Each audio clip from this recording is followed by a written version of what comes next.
तो पूजा अर्चना सुबह के होने के बाद में हमने देवी माँ की प्रतिमा के चेहरे पर कपड़ा डाल दिया है। इसलिए वो उसका तात्पर्य ये है कि वो इस समय अपनी आराम अवस्था में है। देवी की 8 भुजाएं बताई हैं। अष्टभुजी दुर्गा के बारे में बताया गया है। तो अष्टभुजी दुर्गा का तात्पर्य ये है कि हमें हर भुजा से कोई न कोई शिक्षा प्राप्त होती है। जैसे पहली शिक्षा हमें मिलती है स्वास्थ्य प्रदान की। स्वस्थ रहना चाहिए। आदमी अगर अपने जीवन में स्वस्थ है तो वो बड़े से बड़े काम कर सकता है, पुरुषार्थ कर सकता है, धर्म अर्थ काम मोक्ष इन चारों को प्राप्त कर सकता है और अंतःकरण चतुष्टय उसको भी प्राप्त कर सकता है। इसलिए देवी की हमें एक जो भुजा है वो अष्टभुजी दुर्गा का एक भुजा का सबसे पहले जीवन को स्वस्थ रखना है।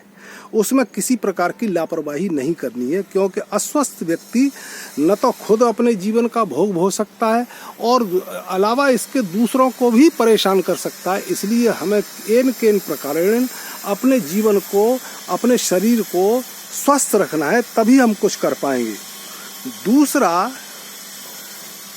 दूसरी जो है भुजा हमें जो है विद्या शक्ति के बारे में प्रेरणा देती है कि अगर हमारे पास विद्या है तो हम कुछ भी कर सकते हैं। जिस प्रकार से अंधकार वातावरण में हमें रज्जू में सांप दिखलाई देता है, कोई भी चीज़ हमें स्पष्ट दिखलाई नहीं देती, इसी प्रकार के अज्ञान जो है वो अंधकार का जोड़ा होता है और ज्ञान प्रकाश का जोड़ा होता है। तो जो ज्ञान प्रकाश होता है वो विद्या के ही द्वारा प्राप्त किया जा सकता है। इसलिए हमें अपने जीवन को सुखमय बनाने के लिए अपने जीवन में विद्या शक्ति का अर्जन करना अत्यंत आवश्यक है, जिससे कि हमारे संसार का भ्रम समाप्त हो जाए और हमारे जीवन का अंधकार समाप्त हो जाए। इसी उद्देश्य से माँ देवी से हम यह दूसरी शिक्षा लेते हैं। तीसरी शिक्षा हम देवी की भुजा से एक ये लेते हैं कि धन शक्ति अपार शक्ति होती है। बिना धन के आदमी 1 इंच पैदल नहीं चल सकता है। जैसे मैं आपको एक उदाहरण बताऊं कि इस प्रतिमा को स्थापित करने में लगभग 70,000 रुपये का खर्चा आया है। अगर समाज उसमें सहयोग नहीं करे, धन शक्ति का सहयोग नहीं करे, तो ये कार्य बहुत कठिन हो जाता है। इसलिए हमारा उद्देश्य ये रहता है कि समाज को हमें इस संगठन से जोड़ना है और सामाजिक प्रोग्रामों में हमें आगे बढ़कर के हाथ बढ़ाना है और त्याग भावना के रूप में हमें धन को भी इकट्ठा करना है। यही धन शक्ति का उद्देश्य है। और जब हमारे पास धन होता है तो हम अच्छे से अच्छे और ऊंचे से ऊंच काम करने में समर्थ हो जाते हैं। और इसके आगे जो है वो चौथी भुजा जो है वो देवी की हमें ये प्रेरित करती है कि व्यवस्था। अगर हमारे पास धन है, शरीर भी स्वस्थ है और अगर हमारी व्यवस्था ठीक रूप से नहीं है तो कोई भी हमारा कार्य जो है वो सुचारू रूप से संपन्न नहीं होगा। इसलिए हमें अपने ज्ञान बुद्धि विवेक का इस्तेमाल करते हुए व्यवस्था पर ध्यान रखना चाहिए। हमारी कॉलोनी में कुछ महिलाएं ऐसी हैं जिनकी व्यवस्था इतनी अति सुंदर है कि हम शब्दों से उसका वर्णन नहीं कर सकते हैं, लेकिन किसी चीज़ में कोई भी कमी नहीं आ रही है और उनकी व्यवस्था सुचारू रूप से देवी के पूजन में चल रही है। पांचवा हमारा देवी अपनी भुजा का 5वीं भुजा से हमें ये शिक्षा देती हैं कि संगठन किसी भी कार्य को करने के लिए संगठन अति आवश्यक है। जैसे एक आदमी अगर कोई प्रतिमा की स्थापना कर दे और संगठन उसका साथ नहीं दे तो वहाँ पूजा अर्चना में कौन बैठेगा, उसकी व्यवस्था को कौन संभालेगा, उसके इधर उधर के कार्य को कौन करेगा। इसलिए हमें एकत्र रह करके संगठित रूप से ही रहना है, तभी ये कार्य संपन्न हो सकते हैं और हमें सबको इस संगठन से ही लाभ प्राप्त हो सकता है।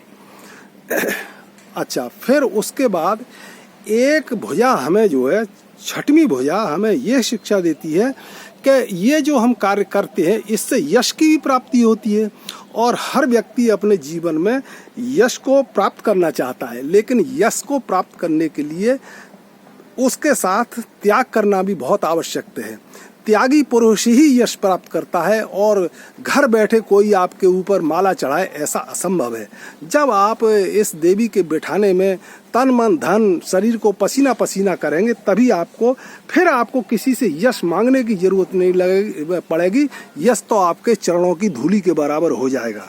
फिर उसके बाद में देवी की जो 7वीं भुजा है, हमें शौर्य का प्रतीक बताया है कि जैसे बिना शौर्य के कोई काम नहीं हो सकता। जब तक हमारे मन में कोई बात शौर्य के प्रति नहीं उठेगी, हम कोई भी काम करने में असमर्थ रहेंगे।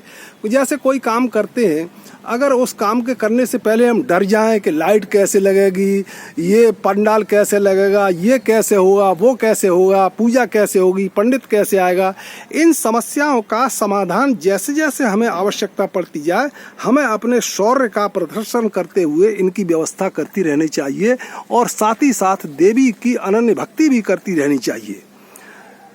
और 8वां जो देवी की जो भुजा है, वो हमें यह शिक्षा देती है, सत्य की शिक्षा देती है कि जितना भी जो भी हम कार्य कर रहे हैं देवी के प्रति या किसी देवता के प्रति, हमें उसको पूरे मन से और सत्यता के साथ ही करना चाहिए। कोई बाहरी आडंबर दिखाने के लिए नहीं करना चाहिए। जैसे मैं आपको एक जो उदाहरण दे रहा हूँ कि हम रास्ते में जा रहे हैं और रास्ते में एक पत्थर पड़ा हुआ है। अब पत्थर से लोग ठोकर खा रहे हैं, तो हमें उस पत्थर को उसे वहाँ से हटा देना चाहिए। लेकिन ऐसा भाव नहीं रखना चाहिए कि 4 आदमी हमें देखें कि इन्होंने शर्मा जी ने या किसी ने पत्थर उठा दिया, कांटे उठा दिए, और वो हमारी वाई करें।